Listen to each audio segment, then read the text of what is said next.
السلام عليكم ورحمة الله وبركاته. أهلا وسهلا بيكم في قناتنا. النهاردة هنتعلم مع بعض أداة مهمة جدا في الإكسل هتوفر عليك وقت ومجهود في شغلك. ولو حابب تتعلم إكسل بشكل كامل ومن الصفر للاحتراف، عملت كورس كامل على منصة يوديمي وسايبة ليكم الرابط في أول تعليق. يلا بينا نبدأ الفيديو.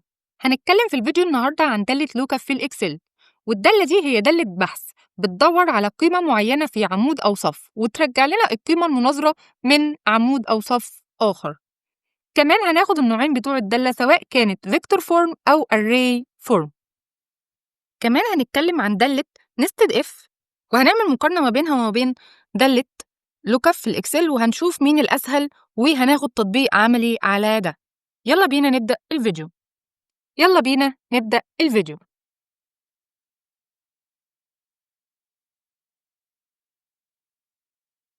أول حاجة،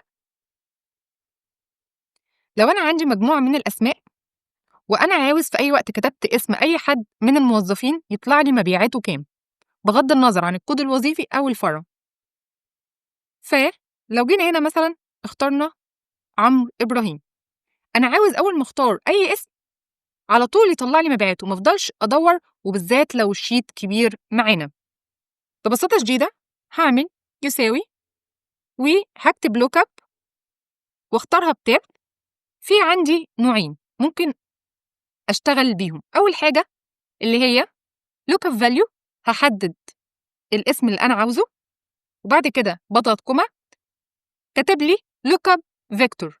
لوك اب فيكتور ده بختار الأسماء اللي هو هيدور فيها. أقدر أختار مجموعة من الأسماء كده بإيدي، بعد كده كوما بختار نتيجة البحث هتظهر من أنهي عمود أو صف. أخلي بالي إن أنا لازم عدد الصفوف أو الأعمدة اللي أنا اخترتها هنا في الأول يساوي عدد الأعمدة أو الصفوف اللي أنا هختارها في النتيجة. بعد كده أقفل القوس وأضغط انتر. هنلاقي إن عمرو إبراهيم، نشوف هنا طالع كام؟ 751,569. خلينا نجرب ونختار حد تاني وليكن سيد محمد، هنلاقيه طلع لي 247,000. أقدر هنا أجي أتأكد بنفسي، يعني هنلاقي فعلا سيد كان محقق 247,810. كده أول طريقة في دالة لوك اب. يلا ناخد الطريقة التانية، أسهل بكتير من الطريقة الأولى. هعمل يساوي وهكتب لوك اب واختارها بتاب وافتح القوس، وأول حاجة هعمل لوك اب فاليو اللي أنا هدور عليها، الخلية اللي أنا بدور على الاسم دي. هعمل كوما واختار التيبل بتاعنا أو الجدول اللي فيه الداتا وأقفل القوس وأضغط انتر. هنلاقيه طلع لي نفس القيمة اللي فوق. في أي وقت أنا غيرت الاسم هنلاقيه هيسمع أوتوماتيك، سواء بالطريقة دي أو الطريقة دي. الطريقة اللي أنا حابب أشتغل بيها بشتغل بيها، ولكن أخلي بالي من حاجتين مهمين جدا وأنا بستخدم دالة لوك اب. أول حاجة عندي إن الأسماء تبقى مترتبة من الصغير للكبير. يعني لو جينا في الشيت هنا الأسماء مش مترتبة حروف أبجدية، بمعنى أنا عندي هنا أحمد وراه سيد وراه عمرو وراه باسم. لو أنا جيت عملت هيساوي وعملنا لوك اب وحددنا الاسم وبعد كده عملنا كوما، أنا عندي عاوزه يختار من الأسماء دي، كوما اخترت القيم بتاعتنا دي. تاني نقطة عندنا في الدالة مهمة قوي عليها، بعد نقطة إن الأسماء تبقى أو الحاجة اللي أنا بدور عليها تكون مترتبة أبجدي من التصاعدي للتنازلي، تاني حاجة عندنا إن العمود أو الصف اللي فيه النتيجة يكون مساوي لنفس عدد الصفوف أو الأعمدة اللي أنا ببحث عليه. هقفل القوس واضغط انتر. هنلاقيه طلع لي رقم، بس الرقم ده لو جينا بصينا في باسم محمود هنلاقيه رقم مختلف. ليه؟ علشان أنا هنا مش مرتب أبجدي. لو لاحظنا هنا احنا لما كنا شغالين كنا عاملينها sort from A to Z، فدي نقطة مهمة جدا أخلي بالي وأنا شغال عليها. هناخد دلوقتي مع بعض تطبيق عملي على دالة لوك اب، وكمان هنقارن ما بينها وما بين دالة if اللي كنا شرحناها قبل كده، أو بمعنى أصح دوال if المتداخلة، وهنشوف قد إيه إن دالة lookup سهّلت معانا جدًا الموضوع. عندي مجموعة من الطلاب وكل واحد فيهم حاصل على نسبة مئوية معينة، وأنا عاوز أكتب لهم التقدير، فمش منطقي أبدًا إن أنا آجي أمشي مثلًا أنا عندي الامتياز فوق ال85 والجيد جدًا فوق ال75 والجيد فوق ال65 وال50 فيما فوق مقبول وأقل من 50 راسب، فمش منطقي أبدًا إن أنا آجي أشوف هنا مثلًا ده فوق ال85 يبقى ده كده هنكتب له إن هو امتياز. ده نفس الكلام أعمل دراج بقى كده لمّا ألاقي فوق ال85 تمام ده أقل يبقى لأ ده جيد جدًا. طبعًا مش منطقي هاقعد في مجموعة من الطلاب أقعد فيها أكتر من كذا يوم. ببساطة شديدة هنستخدم دوال if المتداخلة، هنعمل كذا دالة if في بعض، طبعًا زي ما متعودين أول حاجة باعمل يساوي، وبعد كده هاكتب الدالة بتاعتي if ومن tab هاختارها، بعد كده هادخّل الlogical test زي ما إحنا متعودين، فأنا عند النسبة المئوية دي هنضغط عليها وهنعمل أكبر من أو يساوي 85% كوما إيه بقى، هيعمل إيه لو لقى كده؟ هنقول له يكتب لنا امتياز. نخلّي بالنا إن إحنا بنكتب ما بين علامتين تنصيص. بعد كده هاعمل كوما، خلاص، في حالة إن هو لقى أزيد من 85% هيعمل لها امتياز. عايزة أعمل دالة if تانية، هاعمل if واختارها بtab، هاجي هاخد الشرط ده عشان مش كل مرة أقعد أكتبه هاعمله copy، مجرد بس هاعدل فيه القيمة يعني paste، هنا هنخلّيه بقى 75% وأعمل كوما. طيب لو لقى أزيد من 75% هيعمل إيه؟ هتبقى جيد جدًا. وأقفل علامتين التنصيص بتاعنا، بعد كده أعمل كوما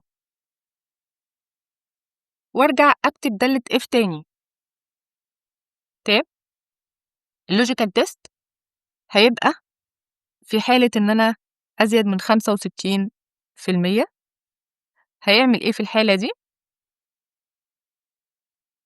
هيبقى جيد علامتين تنصيص وأكتب جيد وأقفل علامتين التنصيص وبعد كده أعمل كوما، وبعد كده هنعمل آخر حاجة بقى اللي هي بتاعة المقبول، فهنعمل if نختارها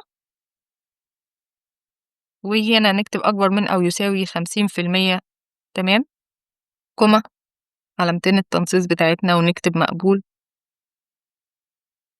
وأقفل علامتين التنصيص كوما. خلاص أنا ما عنديش شرط تاني. في حالة بقى ما لقاش بقى أزيد من 50% فيما فوق هيبقى راسب، فنعمل علامتين التنصيص ونكتب راسب، نقفل علامتين التنصيص، بعد كده نخلّي بالنا بقى وإحنا بنقفل الأقواس، لو أول if عندنا ليها القوس بتاعها ده، هنلاقي هنا اللون أخضر زي اللون هنا، يعني اللون أهو بقى أخضر زي أول دالة، بعد كده هاقفل تاني قوس بتاع تاني دالة اللي هي دي، هو حتى مدّي له لون زي بنفسجي كده هنا وهنا، بعد كده الدالة اللي بعديها هاقفل بتاعتها أهي، لون أحمر هنا زي لون أحمر، بعد كده الدالة الأخيرة بتاعتنا اللي هو لونه أسود، هيبقى ده مع ده، وأضغط Enter هنلاقيه جاب لي إن ده امتياز. لو عملنا جربنا كده وهنسحب لأسفل هنلاقيه هنا الرقم ده واقع ما بين ال75 وال85 فحطه في الجيد جدًا، دي 75 فده جيد جدًا، هنا 49% فراسب، وهكذا.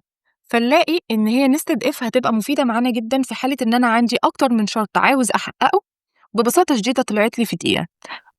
زي ما شُفنا دلوقتي استخدام nested if في إن أنا أجيب التقدير أوتوماتيك للطالب، هنشوف دلوقتي إزاي أقدر أعمله بدالة lookup.